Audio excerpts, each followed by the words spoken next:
Olá, pessoal. No nosso quadro Resenha Consciência, hoje nós temos a grande oportunidade de conversar com a doutora Sandra Dória Xavier, que é pesquisadora do Instituto do Sono, em São Paulo. Ela é professora da Faculdade de Medicina da Santa Casa de São Paulo, onde fez o seu curso de graduação em medicina, seu mestrado, seu doutorado. É especialista em medicina do sono, atua como otorrinolaringologista e especialista em medicina do sono, numa área de extrema relevância para a nossa sociedade, cujo é o tema da nossa resenha de hoje, intitulado Insônia e Estratégias para Melhorar a Qualidade de Vida de Crianças com Transtorno do Espectro Autista. Doutora Sandra, muito obrigado pela sua disponibilidade em conversar com a gente hoje sobre esse tema altamente importante. Imagina, é um prazer. Eu que agradeço o convite. Quando conversamos sobre o transtorno do espectro do autismo, nós devemos levar em consideração vários aspectos, várias características, como, por exemplo, uma situação onde o indivíduo pode ser caracterizado por distúrbios, principalmente no neurodesenvolvimento, que afetam a comunicação, as interações sociais, as questões sensoriais, comportamentos restritos, repetitivos, uma série de fatores que são utilizados na clínica como diagnóstico. Existem algumas outras particularidades que contribuem para uma piora na qualidade de vida, como, por exemplo, a insônia. Com a sua experiência, com a sua especialização nessa área, o que você teria para explicar para a gente se, de fato, as pessoas com transtorno do espectro do autismo têm realmente mais chance de desenvolver algumas queixas relacionadas ao sono? O transtorno do espectro do autismo, ele é extremamente prevalente na nossa população, né? Atualmente a gente tem uma prevalência de 1 para 54 nascidos vivos, o que é muita coisa realmente, né? E essas crianças, nem todas elas têm um transtorno de sono, mas enquanto na população geral a gente tem uma prevalência de 9 a 50% de prevalência nas crianças neurotípicas, nas crianças com TEA, com transtorno do espectro do autismo, chega de 50% a 80% de prevalência de distúrbios do sono. Que distúrbios do sono? A grande maioria deles envolve a insônia, né? Então, a alteração de dificuldade de colocar essa criança na cama, o tempo maior que ela demora para pegar no sono, os despertares presentes ao longo da noite, ou ficar muito tempo acordado ao longo da noite, então ter um despertar muito precoce, essa irregularidade de ritmo, de hora dorme mais cedo, hora dorme mais tarde. Então, tudo isso, todas essas características que podem acontecer num paciente com TEA, não dá para... É fácil de saber o quanto que isso pode interferir na família, né? O quanto que isso pode desestruturar uma família que muitas vezes tem seus irmãos que acabam dormindo também mal por conta dessa dificuldade do sono da criança com autismo. E para própria criança que tem essa dificuldade de sono, por já ter um componente de comportamento muitas vezes difícil, né, de rigidez de comportamento, de diminuição da tolerância, de necessidade de você ter aquela coisa muito bem engessada, rotina. Quando você tem uma quebra por conta de um sono não reparador, de um sono entrecortado, de um sono fragmentado, essa criança ela vai ter piora no seu comportamento e que também reflete nos pais, porque uma criança com mais irritabilidade, com mais agressividade, com menos tolerância, o menor limiar de frustração, é uma criança de mais difícil lida com os pais, né? Então, se você pensar que vira uma bola de neve, né? Se você tem uma criança que ela tem um sono entrecortado, um sono fragmentado, um sono com menos tempo de sono e menos qualidade, ela tem mais chance de ter comportamentos disruptivos, de ter comportamentos inadequados. E aí os pais ficam exaustos. Os pais exaustos, muitas vezes, eles acabam tendo menos paciência na hora de colocar essa criança para dormir. E que, por isso, também, muitas vezes, acaba levando a essa criança a ter dificuldade de ser imposto limites para ela na hora de dormir, de ter, quer saber, eu tô tão cansada, vai, dorme do jeito que você achar melhor, dorme na sala, dorme no quarto, dorme na minha cama.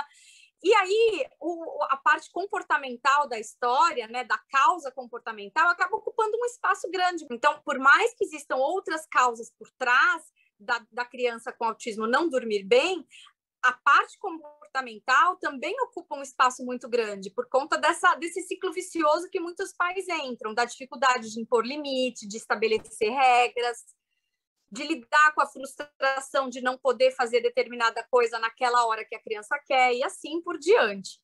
Sem dúvida, um assunto que uma grande parte das famílias, né, onde existe um indivíduo diagnosticado ou ainda não diagnosticado com transtorno do espectro autista, boa parte dessas famílias deve passar por uma situação, em algum ponto que foi descrito por você, não obrigatoriamente por todos, né, mas acho que essa possibilidade, né, de fazer uma divulgação de alguma estratégia ou de alguma perspectiva para melhorar a qualidade do sono, sem dúvida nenhuma, pode trazer um grande benefício, né, para a criança. Você sabe, Felipe, que assim, a minha primeira orientação é a necessidade de você estabelecer uma rotina e não deixar que o nome TEA sobrepuje as ordens naturais de limites e de orientações na hora de dormir, né? Então, assim, tem que ter uma rotina de sono, tem que ter uma diminuição da movimentação da casa, da luminosidade, do barulho, casa adormecer junto com a criança, porque senão a criança não vai querer realmente ir para a cama. Esses limites, por mais difíceis que eles sejam em crianças que têm TEA,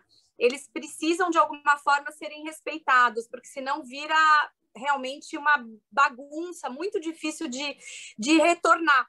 Mas em qualquer momento que essa família esteja lidando com essa criança com TEA, por mais caótico que esteja o sono dessa criança, entendam que sempre há meios de você retomar e de você melhorar. Nunca é impossível. Né? Então, esse grau de esperança é preciso fornecer, né? Porque senão a pessoa fala, não, já está tão ruim mesmo que agora não adianta nem mudar. Não, dá para mudar, né? Mas mudança no comportamento da criança, quando você quer, você precisa entender que exige a mudança de comportamento dos pais. No caso das crianças com autismo não verbal, tem uma dificuldade extra na conclusão dessas causas, no descobrimento ou na definição de estratégias para melhorar a qualidade do sono dessas crianças? O fato das crianças não se comunicarem verbalmente não significa que elas não tenham comunicação. Elas têm uma comunicação não verbal. Você tem como se comunicar com elas e fazer ser entendido. Então, existem muitos mecanismos hoje em dia de comunicação não verbal. Então, quando você vai ensinar a criança a escovar o dente, você coloca lá a sequência que você precisa, você deve colocar a sequência que você precisa para ela ir dormir. Qual é a sequência? A sequência é, vamos jantar, depois do jantar você vai poder ver meia hora de televisão, depois da televisão a gente vai fazer um joguinho, depois do joguinho a gente vai fazer uma meditação, depois da meditação a gente vai tomar um banho, depois do banho a gente vai fazer uma massagem, a gente vai desligar a luz, a gente vai ler um livro e vai dormir. Tudo isso pode estar desenhado. Então, não há necessidade da criança verbalizar isso, ela pode visualizar. As pistas visuais são muito úteis, inclusive na hora do sono. Até para a própria criança poder também nomear que está com sono. Então, essa rotina é muito importante, principalmente para as crianças que têm um atraso do desenvolvimento neuropsicomotor. Elas precisam de pistas. Se você deixar solto, ou se você um dia faz de um jeito, outro dia faz de outro, um dia meu marido chega às 10 horas, outro dia ele chega às 8, a casa precisa ajudar, né? Precisa ter um tempo antes de dormir com o seu filho, para que ele entenda que eu já fiquei com os meus pais, agora é minha hora de eu dormir. Então, os pais precisam dedicar um tempo que seja com qualidade, não precisa ser longo, mas precisa dedicar um tempo com seus filhos para poder, depois disso, ele querer se desvincular da família para dormir, por exemplo. Essas estratégias vão se encaixar em algum lar. Na minha visão, é super importante que a gente entenda, né, ou aprenda primeiro, né, e depois entenda bem as estratégias para que elas sejam aplicadas de forma apropriada, né? Sem dúvida, os pais têm uma importância muito grande nesse contexto. E, de repente, o que eu falei não vai calhar para uma família, mas vai caber muito bem em outra. Isso, e, às vezes, aquilo que serve para todo mundo, para aquela determinada família, é um caos. Né? Então, tem que individualizar cada paciente, mas, de um modo geral, a ter rotina, diminuir volume das coisas, diminuir atividades de um modo geral, vale para os atípicos e vale para os neurotípicos também. Exatamente.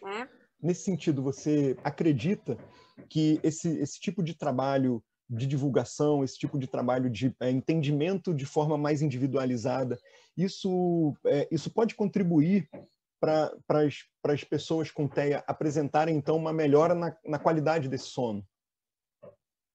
A ideia é essa, né? A ideia é que as pessoas não se confortem com um sono ruim, né? Que as pessoas busquem ajuda para tentar minimizar essa qualidade de sono ruim, porque às vezes a qualidade de sono ruim, ela vem pura e simplesmente por ansiedade dos pais na hora de dormir. Os pais ficam tão ansiosos, passam essa ansiedade para os filhos e os filhos respondem de que maneira? Alerta. Alerta, eu não vou dormir porque eu estou alerta porque eu estou ansioso igual a minha mãe, né? Então, eu acho que informação nunca é demais, eu acho que o que as pessoas não podem se acomodar e achar que não, é porque ele tem TEA, ele vai dormir mal para sempre. Exatamente. Não, né? Então, assim, eu sei exatamente o dia do mês e do ano que meu filho passou a dormir bem. Então, assim, isso foi um marco na minha vida, foram 3 anos dormindo muito mal, mas isso tem um fim.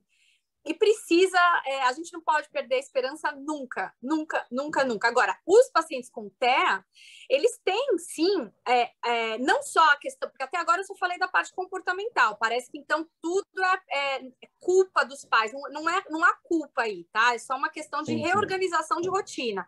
Mas, em paralelo com isso, a gente precisa entender que os pacientes com TEA, eles têm algo orgânico que faz deles terem mais predisposição de ter distúrbios do sono. Então, não é à toa essa diferença de prevalência das crianças neurotípicas e das crianças com TEA, né? Então, assim, eles têm menos liberação de melatonina, eles têm mais metabolização de melatonina, eles têm alteração de receptores da melatonina, que é o hormônio produtor de sono. Existe uma imaturidade cerebral, provavelmente que está envolvida com o ciclo sono-vigília, que não faz eles terem um ciclo sono-vigília tão completo.